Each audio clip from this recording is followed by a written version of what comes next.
Hola para todos.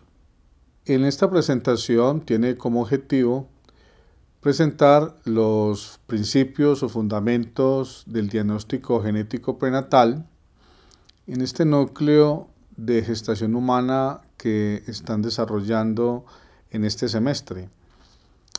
Esta presentación, junto con la del profesor Gonzalo Vázquez y la del doctor Arenas, le servirá a todos los estudiantes para el taller que tendremos posterior a la observación de ustedes de esta presentación, en términos de abordar el taller con casos clínicos que realizaremos por grupos pequeños y que allí tendremos la oportunidad de hacer unos análisis más profundos y en detalle sobre el diagnóstico genético prenatal. El diagnóstico genético prenatal fue un objetivo trazado hace más de 50 años en la genética reproductiva. Es así como hace más de 50 años, 1966, es el punto de inicio de las pruebas diagnósticas genéticas en líquido amniótico en gestantes que tenían algunas indicaciones para la toma de líquido amniótico. De esta manera entonces, la citogenética en líquido amniótico es la técnica gold estándar que ha dominado por muchas décadas el diagnóstico genético prenatal. La década de los 70 se desarrolló con unos mejoramientos en la resolución de un patrón de bandeo de estos cromosomas, y en los años 90, con la introducción de las técnicas de biología molecular, se desarrollaron nuevos métodos más sensibles y más específicos dirigidos a la detección de alteraciones cromosómicas numéricas, especialmente con el desarrollo de la PCR y del FIS para unos análisis más específicos. Desde a finales del año 90, es decir, hace más de 20 años, el tema no es nuevo, en donde se proponía poder realizar unas pruebas no invasivas para los estudios genéticos. Se hicieron los primeros ensayos de aislar el DNA fetal en sangre en plasma o en sangre circulante materna. Posteriormente, esto dio la introducción a la era del diagnóstico genético prenatal no invasivo, el cual permitió unos avances importantes en este área.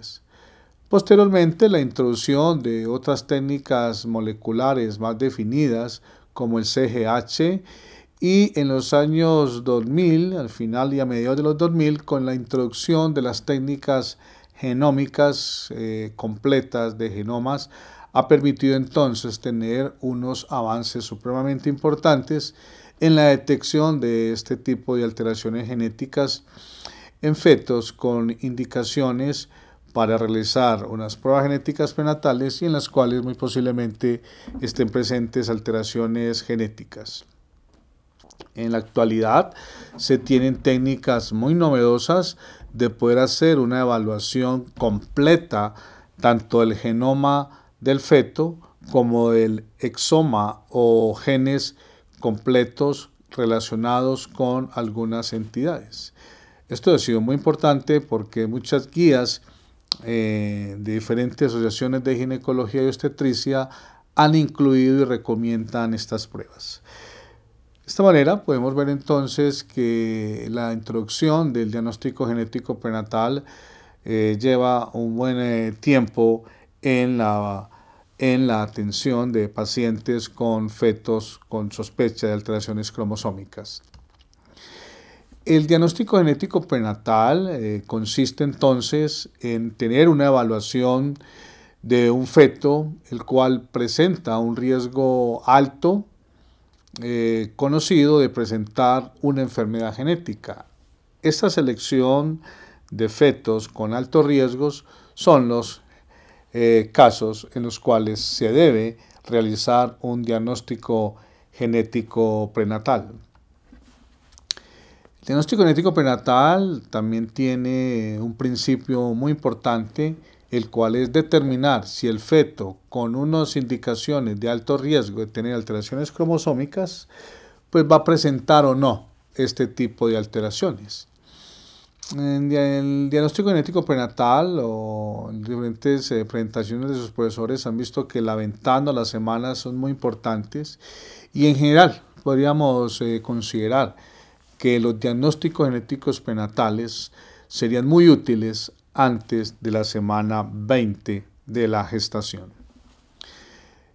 Tenemos que tener en cuenta que de todos los embarazos, cerca del 3 al 5% pues van a presentar un defecto congénito o muy seguramente una alteración cromosómica tipo aneuploidía.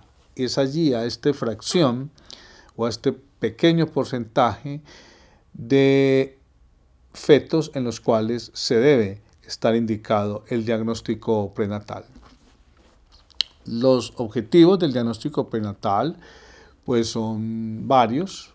Inicialmente el diagnóstico prenatal, además de detectar alteraciones genéticas en los fetos, pues tiene como principio informar a las gestantes y parejas del riesgo de que el feto presente una malformación congénita o una enfermedad genética. También, una vez identificado ese tipo de malformaciones genéticas o congénitas, se debe informar a través del diagnóstico genético prenatal cuáles serían los métodos de diagnóstico genético más adecuados y las interpretaciones que se deben hacer esto. Nosotros consideramos que es muy importante que este punto del método de diagnóstico a elegir es un tema muy importante de desarrollar en este semestre con los estudiantes. Y muy importante la interpretación de esos resultados en términos de normales o anormales, y cuando son anormales, pues qué implicaciones tienen. El diagnóstico genético prenatal pues también tiene otros temas importantes, como es en el momento en que se detecta un feto con alteración genética, pues sirva al especialista y la relación con otras disciplinas de poder planificar el control del embarazo. A partir de la alteración genética detectada, pues cuál va a ser su pronóstico y algunas recomendaciones de asistencia postnatal en los casos que esos fetos con alteraciones genéticas lleguen a la vida postnatal, que otras disciplinas van a entrar de una forma inmediata para poder tener una evaluación más detenida de ese feto que ha nacido, ya ese neonato, que ha nacido con alteraciones genéticas. En conclusión, entonces, esto se busca una relación muy interdisciplinar en el campo de la ginecología, ginecobstetricia y la pediatría. Es importante entonces con los médicos generales y con los especialistas definir cuáles son las indicaciones del diagnóstico genético prenatal, es decir, qué gestantes se les debería ofrecer un diagnóstico genético prenatal. Clásicamente pues está las malformaciones fetales, malformaciones denominadas mayores, que son detectadas por ecografía. La edad avanzada materna ahora pues no es una indicación per se. Esto pues inicialmente se tenía que toda mujer de 35 años en embarazo, mayor de 35 años, debería tener un diagnóstico genético prenatal. En la presentación del doctor Arenas también les queda muy claro de que la edad materna avanzada por sí sola no es una indicación, sino que debemos tener claro que un embarazo de una mujer por encima de 35 años pues va a tener un mayor riesgo de presentar alteraciones cromosómicas. Nosotros siempre en la genética lo tenemos como un punto importante es porque en todos sus textos y en toda la bibliografía aún persiste que la edad materna sea una indicación del diagnóstico genético prenatal.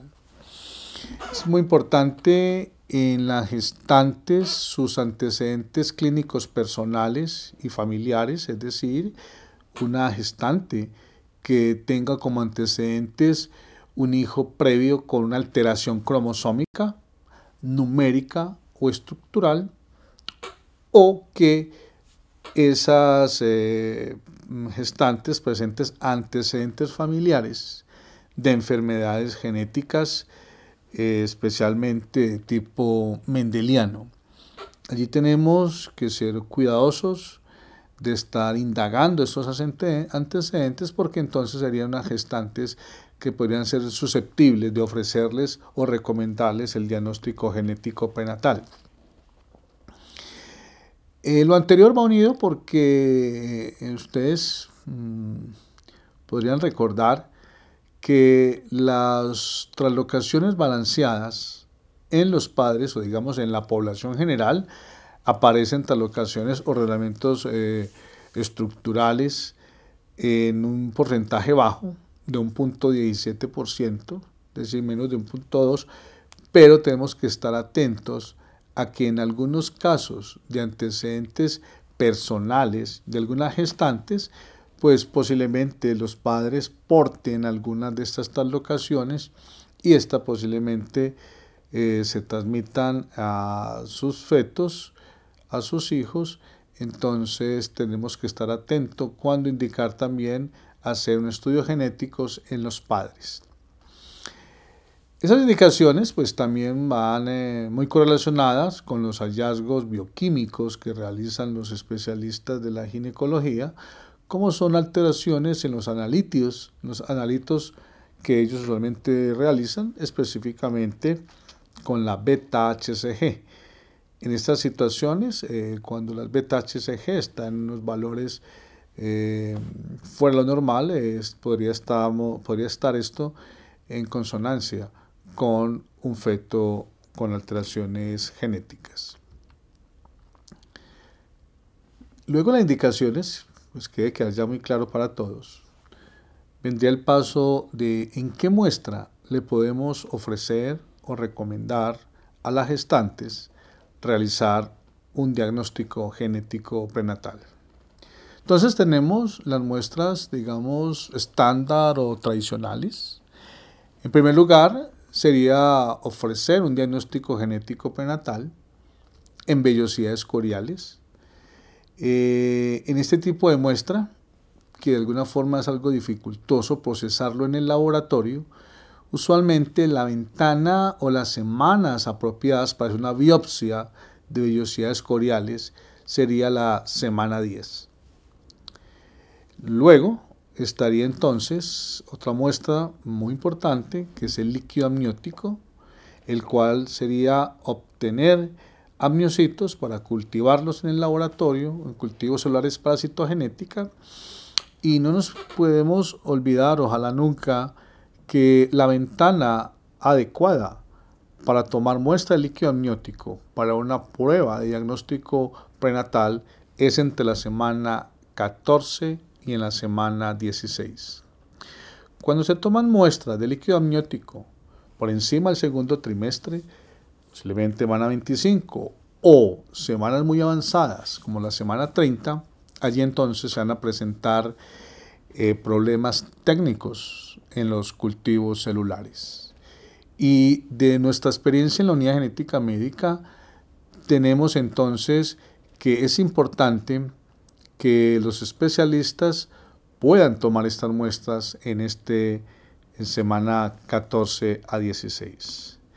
En el taller podríamos discutir por qué algunos países realizan más vellosidades coriales, digamos el Reino Unido, y otros países hacen más líquido amniótico, como Estados Unidos.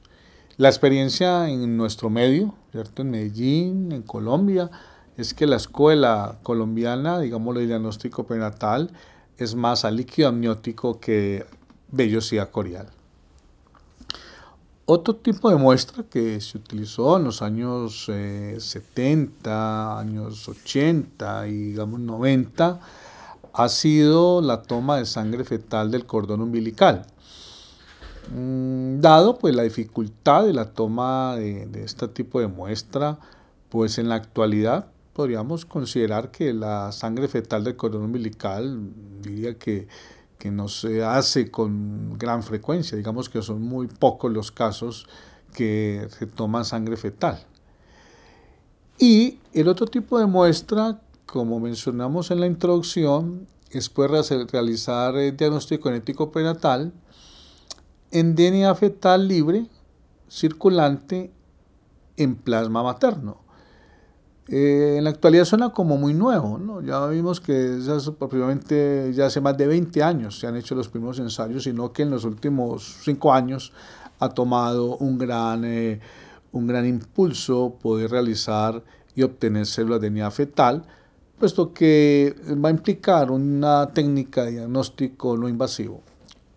Consideraciones sobre el DNA fetal libre en la actualidad, sus ventajas y desventajas, pues la vamos a poder ampliar con ustedes en el taller. Tenemos entonces unos porcentajes bajos de DNA fetal, obviamente esto va a estar relacionado con las semanas de gestación de la gestante. Tendremos entre porcentajes bajos de un 2% a un 30%. Entonces, en conclusión, tenemos acá 4 tipos de muestras. Yo creo que podríamos obviar la sangre fetal 3, y es allí en donde necesitamos mucha claridad y un conocimiento fundamental. En primer lugar, qué muestra de diagnóstico genético se recomienda de acuerdo con las semanas de gestación, para luego elegir la técnica adecuada de acuerdo con la muestra seleccionada. Este tipo de muestras tenemos que tener en cuenta vellosidad cordial, líquido amniótico, sangre fetal o DNA fetal libre. También son útiles para poder realizar simultáneamente estas muestras para hacer pruebas bioquímicas, es decir, analitos que ya el doctor Arenas les ha mencionado. Entonces, se pueden también tomar vellosidades cordiales tempranas, pues para solamente hacer pruebas bioquímicas. ¿Cuáles son las técnicas entonces relacionadas o más utilizadas en diagnóstico genético prenatal? Pues tenemos las técnicas clásicas, que es la citogenética, con un bandeo específico, bandeo G y bandeo R, que los estudiantes del 10º semestre pues la conocen y la recuerdan de su segundo semestre cuando vieron con nosotros el módulo de genética. La citogenética es la técnica gold estándar, tiene más de 50 años, es una prueba diagnóstica, por tanto es una prueba que es recomendada en las guías y la que, digamos, universalmente predomina en el diagnóstico genético prenatal. Con la historia que miramos antes del desarrollo de las técnicas genéticas para análisis, tenemos otra técnica muy útil que es el FISH. El FISH, si ustedes lo recuerdan también, jóvenes, es una técnica citogenética molecular que tiene unas grandes ventajas, y el FISH lo que nos permite es que permite análisis en células interfásicas, a diferencia de la citogenética convencional, en la cual debemos establecer cultivos celulares que nos puede tomar entre 1 semana, 2 semanas o hasta 3 semanas son cultivos celulares. En cambio, en práctica, el FISH se puede realizar y tener resultados en unas 24 horas. Luego están técnicas de biología molecular pues más específicas, como las técnicas de PCR, qPCR, las técnicas de oligonucleótidos específicos de alelos, PCR, o técnicas más avanzadas. Nosotros podríamos entonces concluir que con estas técnicas la intención es detectar alteraciones cromosómicas, numéricas y estructurales. Pero con el desarrollo de las técnicas genómicas en la actualidad tiene una gran desarrollo en las técnicas de diagnóstico genético prenatal, realizar estudios por los arrays, que se hace a través de chips en los cuales se tiene miles, cientos de miles de sondas dirigidas a diferentes regiones cromosómicas, y con el array tenemos una evaluación de un genoma completo. Entonces el array nos va a permitir detectar alteraciones cromosómicas, numéricas y estructurales. Estos chips están diseñados con más de 300, 400 o 500 alteraciones cromosómicas numéricas y estructurales. Y los arrays nos permiten detectar algunos tipos de translocaciones. Los arrays permiten detectar un porcentaje aún bajo de mosaicismo, pero lo puede detectar. Ya son técnicas más específicas con mayor sensibilidad.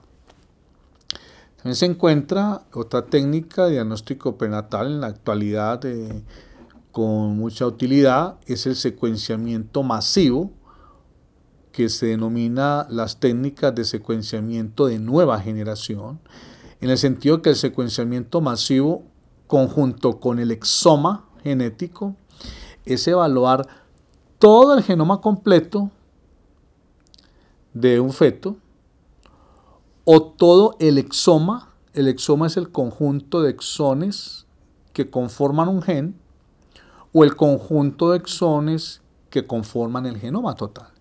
Entonces se puede hacer un exoma o secuenciamiento masivo de todo el feto o de algún gen en particular. De quedarles muy claro, jóvenes, y a los que están viendo la presentación, y nunca se les olvide, en cualquier disciplina, en cualquier escenario de la medicina genómica, los arrays nos permiten detectar ganancias o pérdidas cromosómicas. Y cuando se realiza secuenciamiento masivo por secuenciamiento de nueva generación, o secuenciamiento tipo Sanger, o un exoma clínico o un exoma genómico, allí vamos a detectar variantes genéticas que son de tipo mutación o cambios de bases. Es supremamente importante tener esta claridad en lo que detecta. En conclusión, lo que tenemos que tener claro en el diagnóstico prenatal es qué muestras vamos a recomendar para el estudio, y segundo, qué técnica, de acuerdo a los hallazgos ecográficos, cuál es la técnica apropiada de acuerdo a lo que se sospeche. En el taller estaremos entonces evaluando precisamente eso, cuál es la técnica apropiada, en qué muestra y qué tipo de hallazgos ecográficos se detectan, lo cual es indudablemente muy importante en el diagnóstico genético prenatal. Que vemos acá en las diferentes, digamos, los niveles de detección de alteraciones. Es decir, si nosotros hay indicios de alteraciones cromosómicas, pues entraríamos con la citogenética, que nos da un panorama global de todo el número y conjunto de cromosomas. Allí podemos ver todos los cromosomas, su brazo corto, su brazo largo, y podremos entonces determinar alteraciones cromosómicas tipo numérica, como en este caso una trisomía libre del 21, o alteraciones estructurales. El FIS, pueden ver la diferencia, el FIS allí no estamos viendo los cromosomas, estamos viendo núcleos interfásicos que no fueron cultivados, como el caso de la citogenética convencional, en donde podemos detectar mediante sondas específicas dirigidas a regiones del cromosomas o a locus específicos, podemos determinar rápidamente un sexo de un feto, en este caso un XX, o si ese feto presenta una aneuploidía, como muestra este FIS, en 3 sondas de color rojo, indicando una sonda que usualmente es centromérica del cromosoma 21, en donde nos muestra 3 tipos de copias, en el cual, digamos, eso se conoce como el cariofis, que es citogenética más el FIS. Y este cariofis nos está mostrando que la citogenética corroboró el hallazgo previo del FIS, el cual fue una trisomía del cromosoma 21. Recordemos que el FIS es una técnica más rápida, la podemos tener en 24 horas, mientras que el cultivo y hacer la preparación cromosómica pues va a tornar o va a demorar aproximadamente una semana, 2 semanas. En este caso podemos ver una raíz, ¿cierto? Una raíz en donde nos está mostrando la flecha en estos puntos una ganancia, ¿cierto? Esto sería 2N, o sea, diploide, y aquí muestra unos puntos que nos está indicando que hay una ganancia, y la ganancia se hizo en el cromosoma 21, es decir, este array nos está mostrando que hay una ganancia cromosómica específicamente en el cromosoma 21. Entonces pueden ver ustedes que en el array se evalúan también en conjunto todos los cromosomas. Y en la parte inferior es un exoma en donde se pueden observar en algunos casos pues ganancia o pérdida de número de copias de cantidad de genoma. Aquí tenemos nuevamente cromosoma 21, hay una ganancia de información genética. Entonces tenemos acá unas 4 aproximaciones de pruebas genéticas en diagnóstico prenatal. Siempre la pregunta es, ¿cuál técnica de estas es la más adecuada para el caso específico que se estará evaluando? Y eso pues lo profundizaremos en el taller. En los últimos años, el Colegio Americano de Genética, conjunto con otras asociaciones de Canadá, de Reino Unido, han introducido que las técnicas genómicas de diagnóstico prenatal estén incluidas en las guías del manejo de esos pacientes. Aquí es para mostrarles cómo el Colegio Americano de Genética, en una actualización del 2016, recomienda el screening, ¿cierto? La evaluación prenatal no invasiva, es decir, toma de muestra de sangre periférica de las gestantes para detectar aneuploidías fetales, solamente aneuploidías por el momento, trisomía 13, trisomía 18, trisomía 21, pero también podemos incluir acá la monosomía del X. En ese sentido, entonces, poder obtener DNA libre, plasma materno, permite entonces, además de ser una técnica no invasiva, también una rapidez en los resultados, conjunto en el cual se pueden realizar, como las técnicas que les mencioné, el arrays, el exoma, para poder detectar alteraciones puntuales específicas. Podemos decir que, dado esta recomendación en países de primer mundo, ya la detección del DNA libre en sangre materna es algo rutinario para la detección de aneuploidías.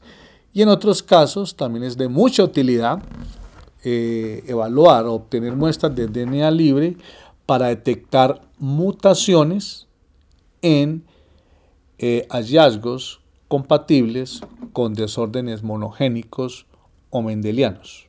Ha sido muy importante esto. También para la detección del locus del RH del feto ha tenido entonces esto un gran impacto. Es así que la actualidad en los países de primer mundo es que esto se ha vuelto o se ha convertido en una rutina. En otros campos les decimos que es la biopsia líquida, es decir, sangre materna, detectar DNA circulante fetal libre. ¿Qué detecta el diagnóstico genético prenatal? Pues el diagnóstico genético prenatal, como ya he mencionado, va a detectar o se desarrolló inicialmente en los años 60, es para detectar aneuploidías. Ese ha sido, digamos, el enfoque del diagnóstico prenatal, dado que muestra la epidemiología que la trisomía 13, 18, 21 y la monosomía del X y las trisomías de los cromosomas sexuales, pues son alteraciones numéricas o aneuploidías más frecuentes en diagnóstico prenatal. Entonces es así que cuando los especialistas de la medicina fetal se encuentran con un feto con unos hallazgos de malformaciones, usualmente los especialistas están relacionando estos hallazgos con las trisomías. No podemos tampoco perder de vista que así históricamente el diagnóstico genético prenatal se diseñó para detectar solamente alteraciones cromosómicas de tipo numérico, no debemos olvidar, y los especialistas también hay que recalcárselos, que es que el diagnóstico genético prenatal también podemos evaluar, también podemos detectar alteraciones involucradas en las enfermedades mendelianas.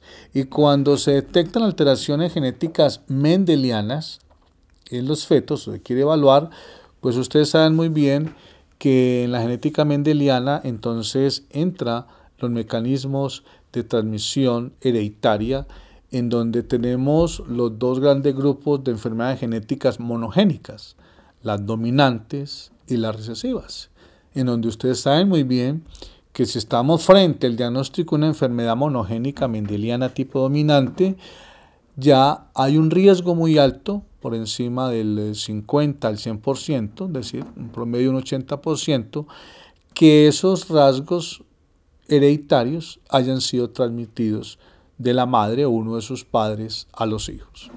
Mientras que en los recesivos es un desorden monogénico en donde el 25% del riesgo tiene que ver con la transmisión de los padres a hijos.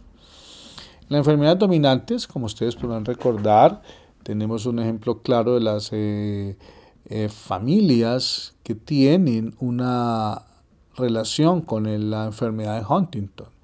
Esos núcleos familiares con antecedentes familiares de enfermedades dominantes tipo Huntington serían, en el momento de una gestación, sería muy recomendable tomar muestras prenatales para detectar las mutaciones que están relacionadas con la enfermedad de Huntington.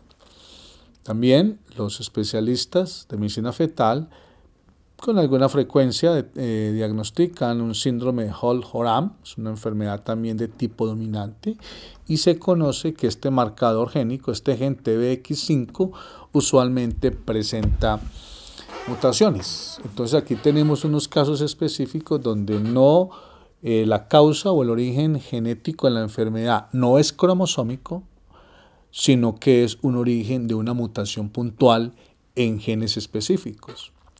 Casos recesivos como Tay-Sachs o como el caso de la fibrosis quística. Por eso nuevamente debemos estar interrogando a estas gestantes sobre sus antecedentes personales y familiares de algunas enfermedades genéticas que se presenten.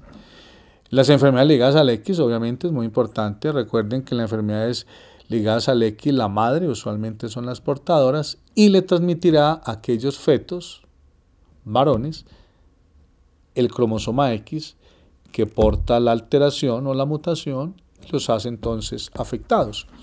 Casos como la distrofia muscular de Duchenne, casos como la hemofilia y casos como el FRA-X. Es decir, aquí sería un diagnóstico genético en el cual tendríamos dos abordajes. Uno, hay que definir rápidamente el sexo, que con las técnicas anteriores podíamos definir, con el fin de detectar si el feto con unos antecedentes maternos ligados al X es XX o es XY, o evaluar entonces, cuando se presentan ya estas enfermedades, alteraciones específicas en estos genes.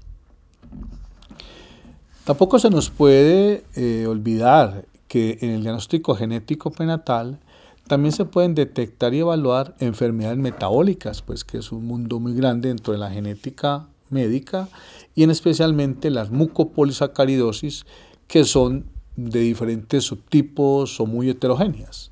Entonces, en las muestras que ya mencionamos en las anteriores diapositivas, podemos tomar esa misma muestra de diagnóstico prenatal para estudios genéticos, pero también una fracción de esas muestras nos pueden permitir hacer estudios bioquímicos en casos que hayan sospechas de enfermedades metabólicas. El Colegio Americano de Genética también ha recomendado para la interpretación de los resultados o cuando se generan resultados de los estudios como los microarrays o como el exoma o como los métodos de secuenciamientos de nueva generación, pues que hablemos más bien de variantes en lugar de mutación. Esto es a título pues, de información para ustedes, porque usualmente los especialistas se enfrentan a este tipo de información y no tienen claro estos conceptos. O en cualquier área de la medicina, no solamente en la genética prenatal.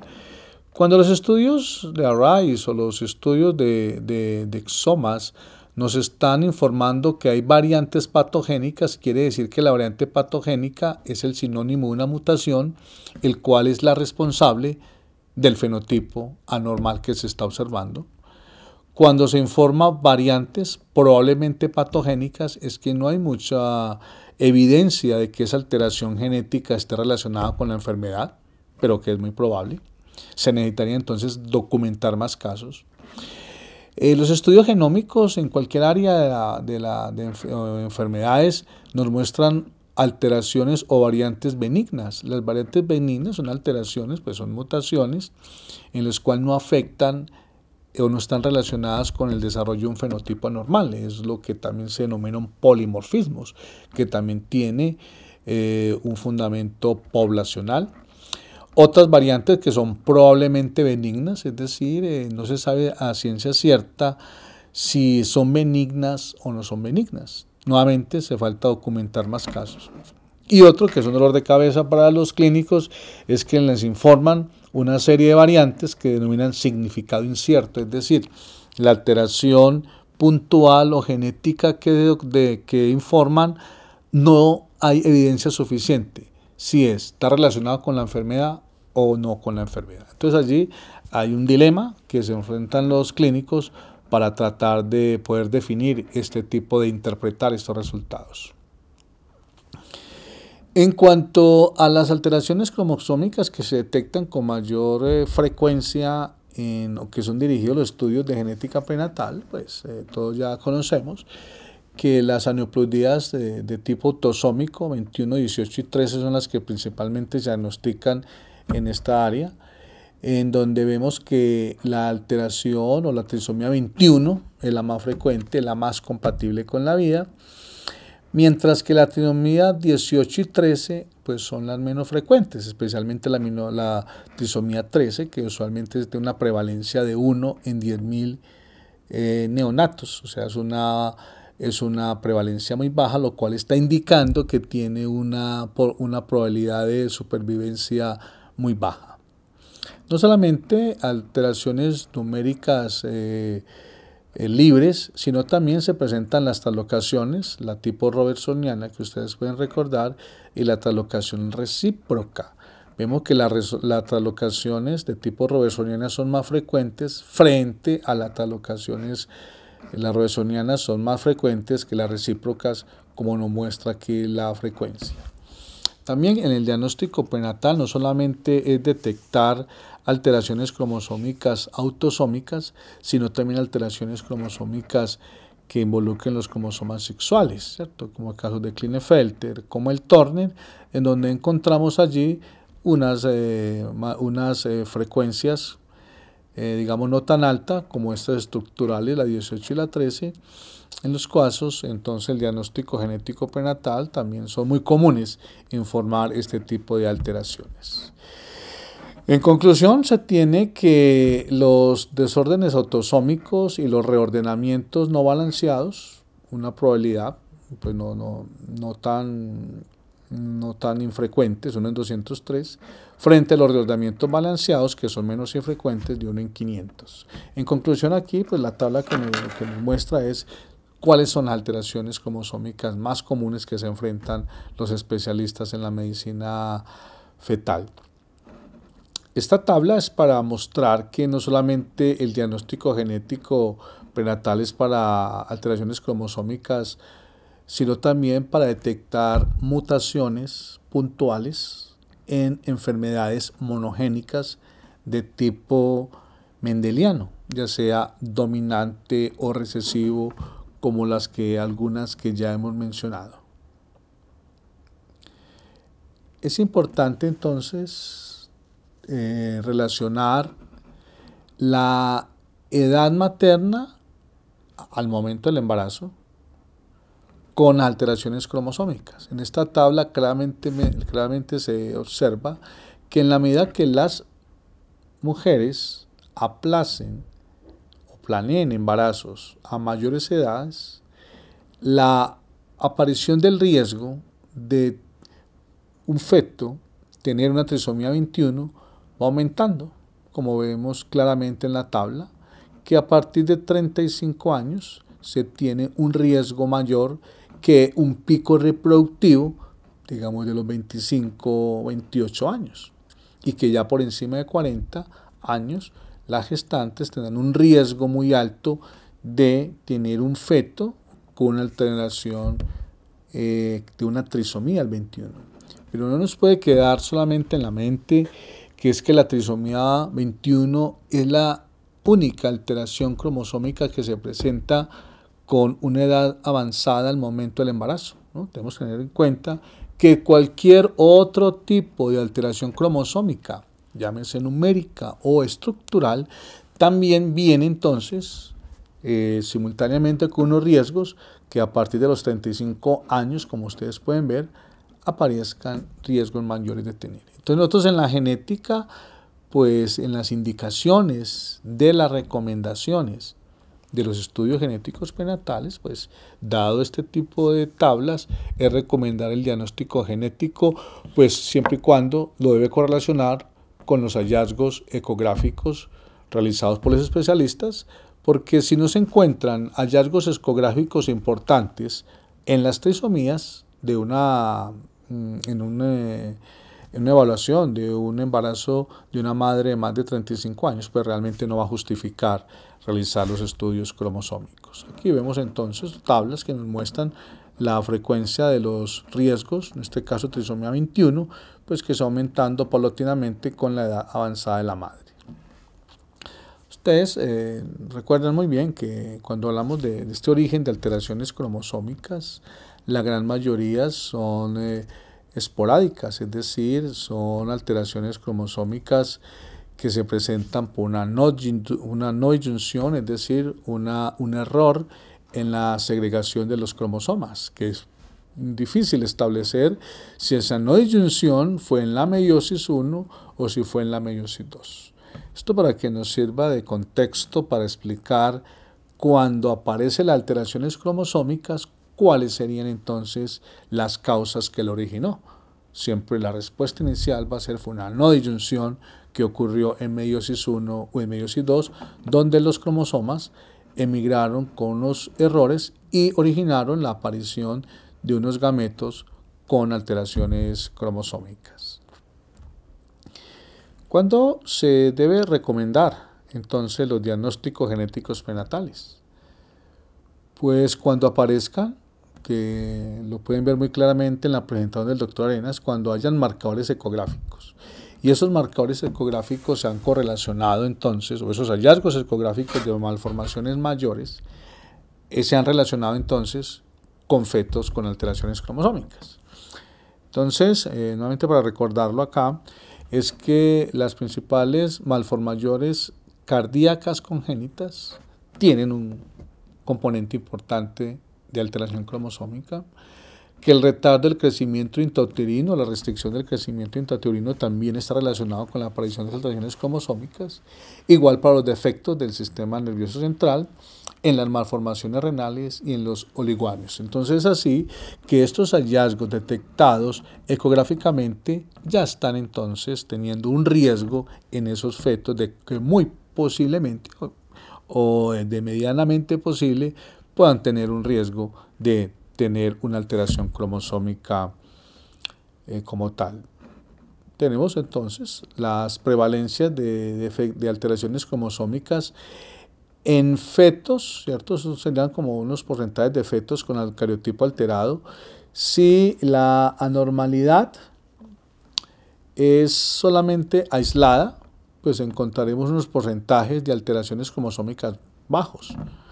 Pero cuando los fetos presentan varios tipos de estas malformaciones congénitas, esos fetos que presentan múltiples o varias malformaciones, pues se aumenta, como pueden ver, se aumenta el riesgo de tener una alteración cromosómica. Entonces, en conclusión, fetos que presenten múltiples malformaciones fetales se correlaciona con unos riesgos altos de tener un cariotipo anormal o tener unas alteraciones estructurales o numéricas altas.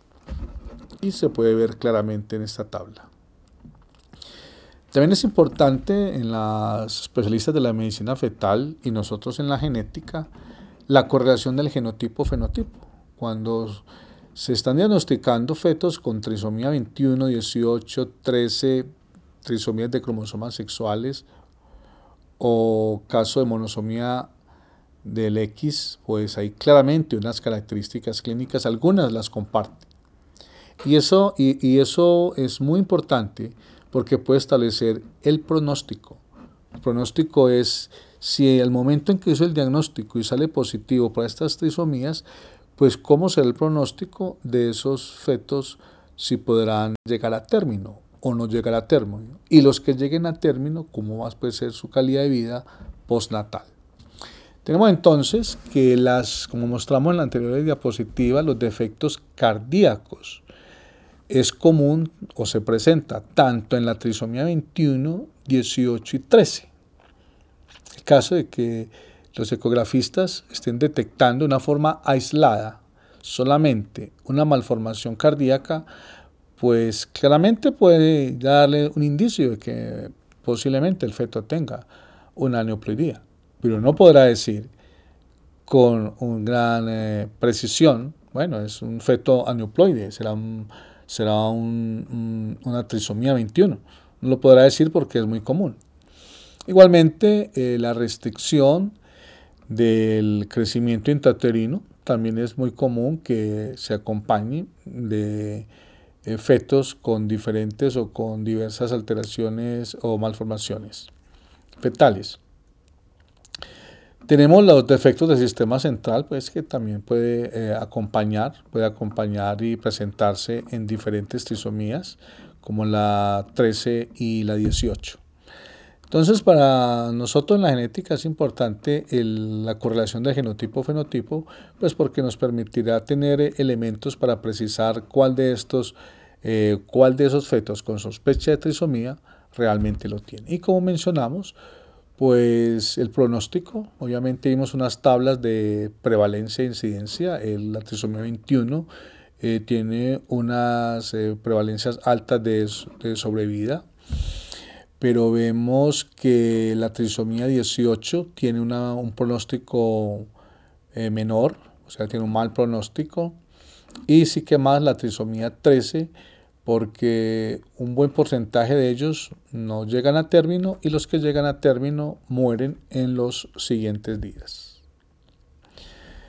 Realmente, para el abordaje de este tema del diagnóstico genético prenatal, es importante que todas las personas involucradas en el diagnóstico genético prenatal tengan en claro que esto debe ir simultáneamente acompañado de un asesoramiento genético, el cual debe acompañar a la elección de las mejores decisiones de la pareja y de los especialistas. Es decir, el asesoramiento genético va a permitir la intervención de diferentes especialidades médicas con el fin de dar un acompañamiento apropiado y adecuado a la pareja que presenta un feto con una alteración cromosómica.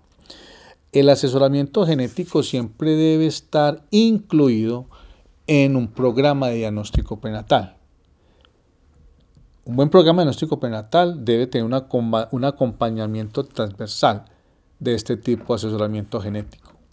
Como ya mencionamos, el asesoramiento genético va a permitir entonces interrogar y documentar en la historia clínica de la paciente si hay antecedentes individuales o familiares, es decir, tener una evaluación lo más completo posible de alteraciones genéticas familiares o individuales, documentarlas, es decir, que queden consignadas en la historia clínica, porque son muchos los casos, y lo podemos ver, lo veremos en los talleres, en donde estas personas que tienen antecedentes han tenido varios hijos o varias pérdidas y esa información no ha estado consignada allí. Es importante entonces en el asesoramiento genético poder precisar las indicaciones del diagnóstico prenatal, es decir, qué tipo de técnicas y qué tipo de muestras es la que se debe elegir. Y aquí tenemos entonces algo muy importante, que los especialistas deben tener alguna información o una buena parte de la información actualizada, porque dependiendo de la técnica apropiada para detectar las alteraciones, será el éxito del diagnóstico genético prenatal. Es decir, enviar unas técnicas prenatales que no van a ser apropiadas en una muestra, pues allí hay una situación muy compleja. Una de las limitaciones que tenemos en general es que tenemos que preparar, tenemos que acompañar a los especialistas desde la genética en la interpretación de los resultados, como ya se los mencioné. Las técnicas actuales, las técnicas novedosas, genómicas, como los microarrays, como los exoma, con las técnicas de nueva generación, arrojan una gran cantidad de resultados que, por aclarar el caso a los especialistas, antes los entra en un mundo de dilemas y son resultados complejos. Entonces necesitamos interpretaciones claras, concisas y precisas, porque si los especialistas de cualquier disciplina de la medicina no están preparados para interpretar correctamente esos resultados, pues allí vamos a tener una serie de situaciones complejas. El asesoramiento genético también tiene que ver con la parte bioética. Es decir, la bioética va a estar allí. Ustedes, en el tema que han revisado hasta el momento, pudieron ver la interrupción voluntaria en un diagnóstico prenatal. Aquí van a estar obviamente servidas. Hay que tener consideraciones éticas tanto de la posición ética y honesta de informar a las parejas. Recordemos que no todas tienen su mismo nivel de educación, ¿cierto? Hay parejas de áreas rurales, personas que tienen bajos nivel educativo. Entonces tenemos que ser muy éticos también en informar completamente y informarle las decisiones más adecuadas en los términos comprensibles y más sencillos. Tenemos que respetar las posiciones ideológicas, las posiciones religiosas. Esto en otros países, digamos, es más complejo que en Colombia. En las condiciones sociales hay que abordarlas, las condiciones económicas, porque diremos en el taller, bueno, las técnicas que hemos mostrado las incluye el POS, y es muy importante que nuestros estudiantes en el taller revisen y consulten si el diagnóstico genético prenatal está incluido dentro de los sistemas de salud de las gestantes. Si no están incluidos, ¿cuáles son los costos? Estamos hablando de costos de un cariotipo, de un FISH, de una RAIS y de una nueva generación, o la simple purificación y obtención del DNA libre para hacer diferentes pruebas. Entonces aquí tenemos unas condiciones económicas, obviamente muy significativas, y es importante que ustedes tengan una idea de los costos. Es decir, las técnicas novedosas son extremadamente costosas, tienen un alto costo. Entonces aquí tenemos que también tomar no solamente las técnicas apropiadas, sino las que nos permitan entonces poder realizarlas. Entonces, si los sistemas de salud o las aseguradoras sí lo incluyen o no lo incluyen, pues si lo incluyen no habrá problema, pero si no se incluyen, ¿qué? Toda la población se lo podrá hacer.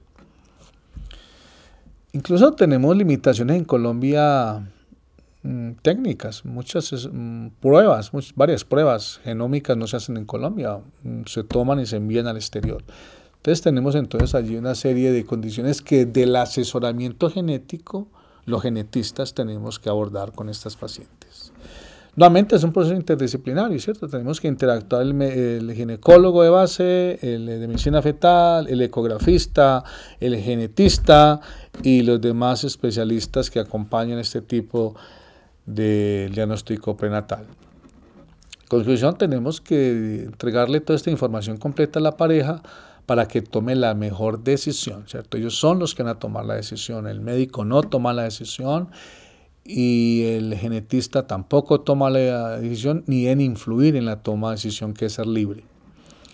El aislamiento genético, entonces, con los hallazgos ecográficos y genéticos, debemos definir el riesgo del feto, es decir, si el feto sí porta la alteración genética y las implicaciones de alteraciones genéticas en términos de sobrevida, de pronóstico, de calidad de vida. Eso es muy importante abordarlo acá.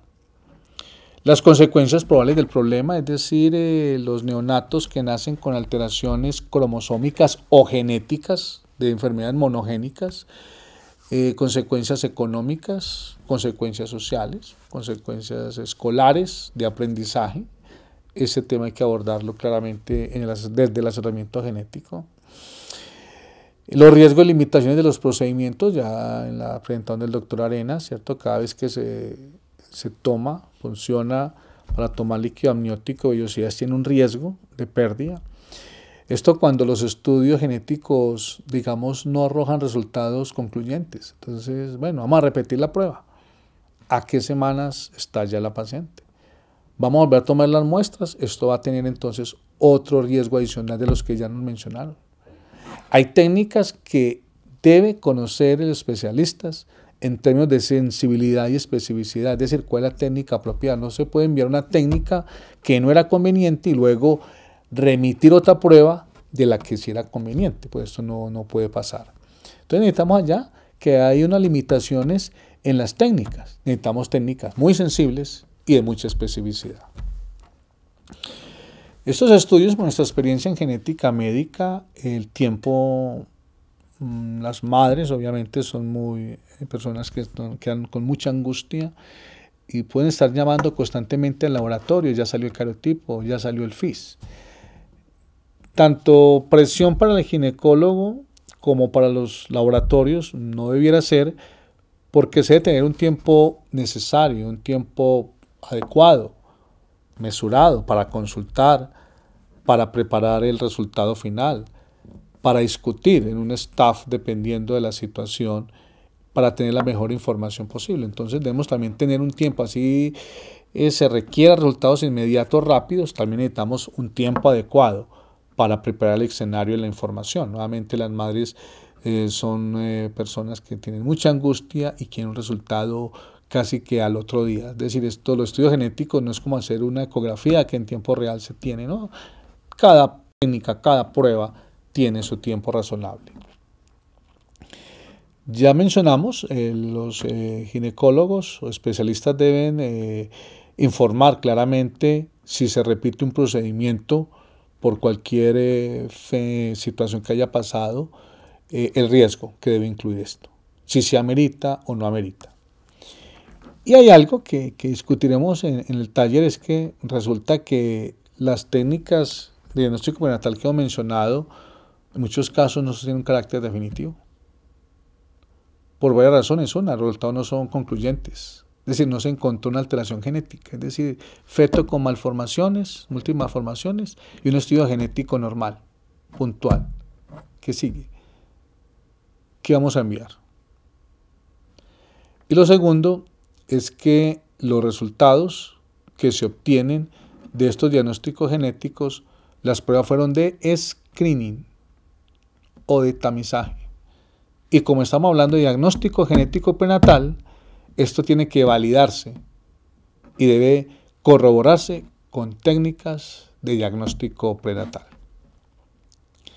Finalmente, con esta presentación es para que los estudiantes tengan unos fundamentos generales y también los residentes de ginecología que la van a observar, es que podríamos entre todos tener un tamizaje o un cribado diagnóstico genético prenatal adecuado para las pacientes. Y esto comienza con una buena consulta, con un buen conocimiento, con una buena dirección de las técnicas no invasivas, técnicas invasivas, de acuerdo con las semanas de gestación, cuál va a ser la muestra adecuada y luego cuál la prueba. Y guiar este cribado de acuerdo a lo positivo y negativo de lo que estén dando las pruebas de diagnóstico prenatal. no invasivos e invasivos, ¿cierto? Cuando son positivas, cuando son negativas, cómo se va a ir entonces trazando la ruta en términos de esto. Es decir, cuando estamos frente a pruebas invasivas, ¿cuál es la más apropiada? ¿Cuál es la semana más apropiada? Y las pruebas no invasivas, como ya le ha explicado el doctor Arenas. Finalmente, la presentación, pues en la actualidad lo que domina el diagnóstico genético prenatal es el diagnóstico genómico, como ya lo había mencionado, es a través de chip, utilizar una serie de sondas, casi que cientos o millones de sondas, con el fin de evaluar nuevamente todo el genoma fetal en su contexto o evaluar todo el exoma de un gen. Entonces ya las guías de diferentes países están recomendando hacer los diagnósticos genómicos prenatales cuando se observan algunos hallazgos ecográficos, pero también están los estudios genómicos en mortinatos y en productos de aborto. Es decir, no solamente es en feto, con alteraciones o con malformaciones fetales, sino en el producto que se obtiene o se puede recuperar de una pérdida reproductiva, o sea, el producto de aborto, hacer todo un diagnóstico genómico, o aquellos neonatos que nacen y mueren, hacer entonces un diagnóstico prenatal en donde están contenidas las cientos o las miles de alteraciones cromosómicas. Para no más introducirlo, antes de finalizar la presentación, es que estos screening o estas evaluaciones de aneuploidías prenatales o estructurales, habrá los casos que habrá que hacer asesoramiento genético dependiendo de la circunstancia y podríamos mejor recomendar un diagnóstico preimplantatorio. Es decir, dependiendo de los antecedentes de la pareja, hacer estos estudios preimplantatorios en espermatozoides o en ovocitos, o sea, preimplantatorios. O hacerlos previo es útero en fertilización in vitro, en donde se toman blastómeros, ¿cierto? En las primeras días de la reproducción, hacer una biopsia de un blastómero y hacer estas técnicas poderosas de genómica para detectar embriones en blastómeros que tengan alteraciones genéticas cromosómicas o alteraciones genéticas puntuales como las relacionadas en enfermedades genéticas mendelianas o monogénicas, como es muy utilizado esto en familias con mutaciones ligadas al cromosoma X, como el caso de la hemofilia. Y dependiendo de los resultados, entonces se transferirá a aquellos embriones que sean genéticamente normales para proseguir o promover o inducir un embarazo. Es decir, que las técnicas de diagnóstico genómico en los países del primer mundo también están muy desarrolladas para el diagnóstico preimplantatorio, es decir, luego de la transferencia al útero en mujeres que tienen algunas condiciones especiales. Este tema del diagnóstico genético prenatal que hemos desarrollado, recomendamos para este tema el capítulo 17 del libro de genética de Thompson y Thompson en su versión reciente del 2016, que lo encuentran en la biblioteca, y también el capítulo de diagnóstico prenatal del libro de genética médica de Jordi. En esos dos libros pueden entonces jóvenes profundizar y complementar este tema del diagnóstico prenatal. Espero que sea útil esta presentación y en los talleres podemos abordar con mayor detalle y profundidad las inquietudes que ustedes tengan de este tema. Muchas gracias.